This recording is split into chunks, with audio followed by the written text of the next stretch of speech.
joining us with the voters' pulse. Arzu, over to you.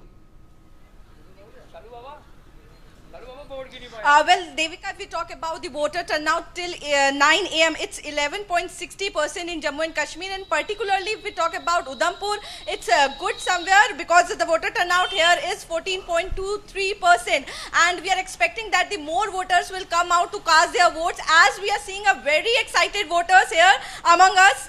Have you casted your vote? आपने vote कर दिया है? Yes. क्या कुछ मुद्दे थे जिनको ध्यान में रख के वोट किया? क्योंकि उनकी वजह से ही हमारे देश में बहुत ज़्यादा बदलाव आया है। किसकी वजह से, मतलब क्या कुछ आप देख रही हैं डेवलपमेंट जो है वो यहाँ पे हुआ है उधमपुर में? मोदी जी की वजह से आया है, और डेवलपमेंट ये है कि हमारा बच्चा जो है कि वो फकर से आगे पीछे जा सकता है। डर हमारे देश में खत्म हो रहा है। अच्छा, डर नहीं लगता है? नहीं लगता है। बिल्कुल सर, क्या कुछ मुद्दे हैं जिनको ध्यान में रख के वोट किया है? आप हमको सुबह भी पोलिंग बूथ पर मिले थे, अभी भी मिल गए, क्या कुछ मुद्दे हैं? मोदी जी जो है इन्होंने देश में बहुत ज़्यादा बदलाव लाया है, तो हमारा वोट मोदी जी को, देश को बदलाव। आप अगर वोट ना बताएं तो ज्यादा बेहतर रहेगा। आप ये बताइए मुद्दे क्या हैं, क्या कुछ इश्यूज है उधमपुर की? बेरोजगारी जो इन्होंने ख़त्म करी है, हमारे जम्मू में एम्स बनाया है, और भी ऐसी बहुत सारी चीज़ें जो मोदी जी ने करी हैं, तो बस वोट मोदी को।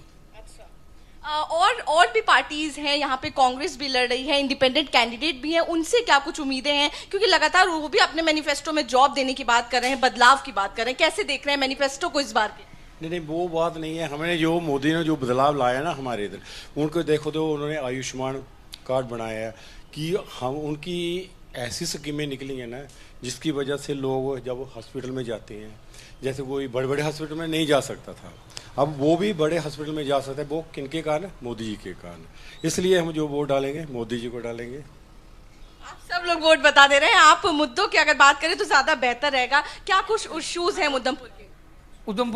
उधमपुर में आज जो भी बदलाव हुआ है हमारे देश के नरेंद्र मोदी जी की बदौलत ही हुआ है। उन्होंने देश के लिए नहीं, आज पूरे वर्ल्ड में हमारे मोदी जी का नाम टॉप लिस्ट में लिया जाता है। जहाँ भी यूक्रेन हो, रूस की लड़ाई हो, मोदी जी को इनवाइट करके शांति समझौता। लेकिन ये सेंट्रल गवर्नमेंट का इलेक्शन नहीं है, असेंबली का है, तो यहाँ के लोकल लीडर्स को कैसे देख रहे हैं आप? मैडम, यहाँ के जो लोकल लीडर हैं, जो मोदी जी ने स्कीमें दी हैं गरीब में गांव लोगों के लिए, जैसे अनाज राशन फ्री दिया, अभी भी मिल रहा है, गांव में गैस मिल रही है, बाथरूम मिल रहे हैं, ये सब हमारे जो मुद्दे हैं। गरीब को आयुष्मान, जिसको नहीं इलाज करवाना, आज मोदी जी की बदौलत गरीब आदमी भी आयुष्मान के थ्रू अपनी फैमिली का पूरा इलाज करवा रहा है। सड़कें भी हमारी धीरे धीरे डेवलपमेंट हो रही हैं, और भी जो धीरे धीरे काम पेंडिंग पड़े हैं वो मोदी जी की इस इलेक्शन के बाद हमारे वो भी तुरंत काम हो जाएंगे। उम्मीद है कि और भी काम जो है, जो पेंडिंग है, वो भी हो जाएंगे। अगर बात करें तो ऑपोजिशन ये कह रहा है कहीं ना कहीं जो भारतीय जनता पार्टी है वो डिवाइड एंड रूल का काम कर रही है। आप किस तरीके से ये चुनाव को देख रहे हैं? क्या कुछ आपके मुद्दे हैं उधमपुर को लेकर? देखिए मैडम, हम तो देख रहे हैं मोदी जी के विकास को, हम विकास चाहते हैं और विकास हो रहा है। तो भारत यही चाहता है। हमने स्टेट की इलेक्शन है और सेंट्रल गवर्नमेंट की तरफ से डायरेक्शन भी है, और कहने का मतलब ये है कि विकास, तो विकास जब होगा तो सभी जनता खुश होगी।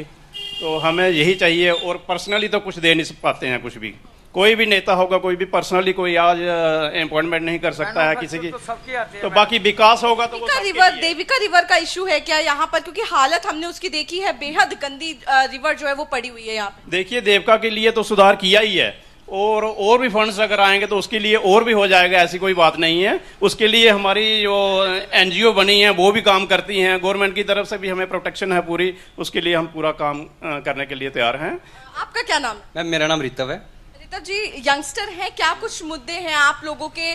क्या यहाँ पर पढ़ाई के लिए, शिक्षा के लिए व्यवस्था है? किस तरीके से देख रहे हैं? मैम, शिक्षा पढ़ाई के लिए जैसे यहाँ पर न्यू GDC खुले हैं, गवर्नमेंट कॉलेजेस खुले हैं यहाँ पर, लेकिन इम्प्रूवमेंट की ज़रूरत है यहाँ पर अभी भी। क्योंकि यहाँ पर जो दूर दूर गांव के एरियाज़ हैं वहाँ पर अभी इतनी सुविधाएं नहीं है। उनको गाड़ियों से यहाँ पर आते हैं वो लोग, पर इतनी सुविधा नहीं है। सुधार की ज़रूरत है। काम हुए हैं लेकिन सुधार की ज़रूरत है इसमें। और दूसरा जो सबसे बड़ा मुद्दा है यहाँ पर वो है स्टेटहुड का। मैम, स्टेटहुड हमें चाहिए, क्योंकि स्टेटहुड होगी, हमारा चुना हुआ नुमाइंदा होगा, जब तभी यहाँ पर काम होगा, जो अभी होने जा रहा है। स्टेटहुड का मुद्दा यहाँ पर बड़ा है। अनएम्प्लॉयमेंट का मुद्दा है यहाँ पर रोज़गार के अवसर ओपन होने चाहिए, यहाँ पर रोज़गार के अवसर होने चाहिए, क्योंकि हर एक बंदा गवर्नमेंट सेक्टर की तरफ भागने की कोशिश कर रहा है, जिसकी वजह से यहाँ पर इतनी अपॉर्चुनिटीज़ नहीं है गवर्नमेंट सेक्टर में।